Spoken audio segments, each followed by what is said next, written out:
नमस्कार दोस्तों, मैं हूं अनूप थपलियाल और आप देख रहे हैं डेली न्यूज़। दोस्तों, वीडियो शुरू करने से पहले यह कहना चाहूँगा कि कृपया वीडियो को लाइक, शेयर और सब्सक्राइब जरूर करें और साथ में बेल आइकॉन भी दबा दें और साथ ही नीचे दिए गए नंबर पर आप हमारी मदद भी कर सकते हैं, सहायता भी कर सकते हैं। गीता प्रेस गोरखपुर को जब भारत की सरकार ने यहाँ पर गांधी शांति पुरस्कार देने की बात करी है, तो कांग्रेस को गीता प्रेस को यह पुरस्कार देने से पेट में उसके दर्द हो रहा है।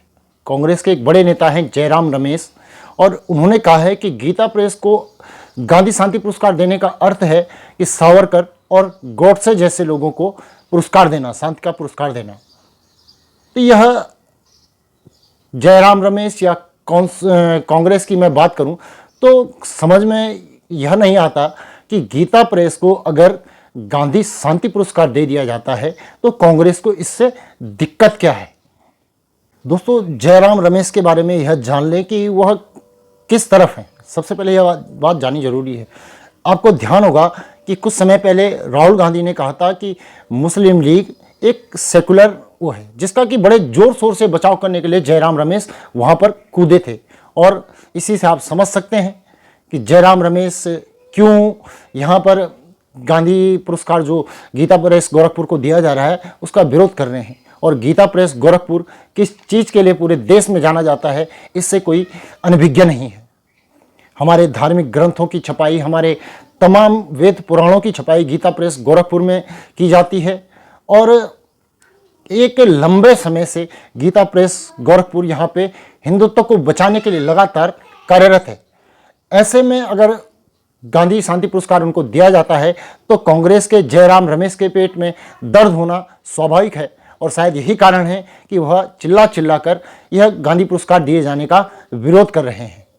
अब जयराम रमेश ने क्यों गीता प्रेस के लिए ऐसा कहा, तो उसमें यह जान लीजिए कि अक्षय मुकुल एक लेखक हैं जिन्होंने कुछ समय पूर्व एक पुस्तक लिखी, और उसी का हवाला जयराम रमेश ने यहाँ पर दिया है कि उस पुस्तक में उन्होंने जो है गीता प्रेस गोरखपुर की पोल खोली है। और अक्षय मुकुल कौन है? सीधा सीधा सबसे पहले तो यह जान लीजिए कि अक्षय मुकुल एक वामपंथी है, और इससे ज़्यादा शायद कहने की आवश्यकता नहीं है। आप खुद ही समझ गए होंगे कि कौन सी विचारधारा से प्रेषित है। और उनकी पुस्तक का जो मुख्य जो ध्येय होगा वह ध्येय होगा कि हिंदू एक बहुत गलत चीज़ है और इसको बढ़ावा नहीं देना चाहिए, हिंदू देश के लिए खतरा है, या आदि आदि इस तरह की बातें आप मान सकते हैं कि उनकी पुस्तक का जो सार होगा वह यही होगा। और उसी का हवाला देते हुए कांग्रेस के जो बड़े नेता ये कहे जाते हैं जयराम रमेश, उन्होंने गीता प्रेस गोरखपुर को गांधी शांति पुरस्कार देने का विरोध यहाँ पर किया है। दोस्तों, गीता प्रेस गोरखपुर की जो शुरुआत हुई थी वह दो दोस्तों ने, जयप्रकाश और घनश्याम उनके मित्र थे, उन दोनों ने 1923 में करी थी। और 1923 में ही उन्होंने एक संस्था कलकत्ता में बनाई और वहीं से गीता प्रेस गोरखपुर की शुरुआत करी, जिसकी पहली प्रति उन्होंने भगवत गीता को छापकर आरंभ करी थी। बाद में 1926 में श्री हनुमान प्रसाद पोद्दार जी वह इसके संचालक, इनके साथ जुड़कर संचालक बने, और फिर आजीवन वह इसके संचालक रहे जब तक कि उनको वह ईश्वर चरणों में लीन नहीं हो गए।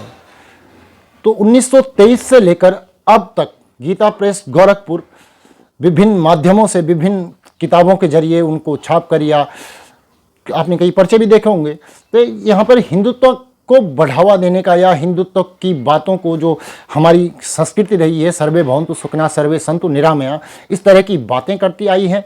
और चूंकि कांग्रेस के एक बड़े नेता ने बहुत पहले ही कह दिया था कि कुछ समय बाद कांग्रेस एक मुस्लिम लीग ही नजर आएगी, और शायद अब जयराम रमेश जैसे नेता यह साबित भी कर रहे हैं कि कांग्रेस वास्तव में अब मुस्लिम लीग बन ही चुकी है, लगभग बन ही चुकी है।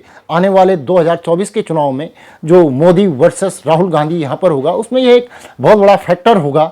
और जयराम रमेश जैसे नेता यहाँ पर कांग्रेस को जो 2-4 सीटें मिल भी रही होंगी, उन पर भी ढक्कन लगाने का यहाँ पर काम कर रहे हैं, जिस तरह से वह गीता प्रेस गोरखपुर को गांधी शांति पुरस्कार दिए जाने का विरोध कर रहे हैं।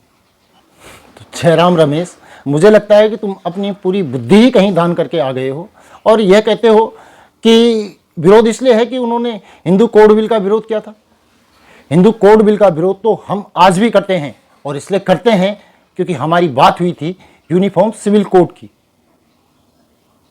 आप रोमन सभ्यता के चलते हुए जिनको आपने बुद्धि दान करी है उसके अनुसार ये बातें कह सकते हो, लेकिन उससे पहले यहाँ पर देश है और देशवासी क्या चाहते हैं यह ज़्यादा ज़रूरी है, न कि कोई जयराम रमेश। और साथ ही तुम्हें यह भी बता दूं कि गीता प्रेस द्वारा छापी गई जो अब तक 16 करोड़ पुस्तकें तो केवल भगवत गीता हैं, और लगभग 12 करोड़ के करीब आपकी तुलसीदास कृत रामचरितमानस या हनुमान चालीसा आदि इस तरह की किताबें हैं।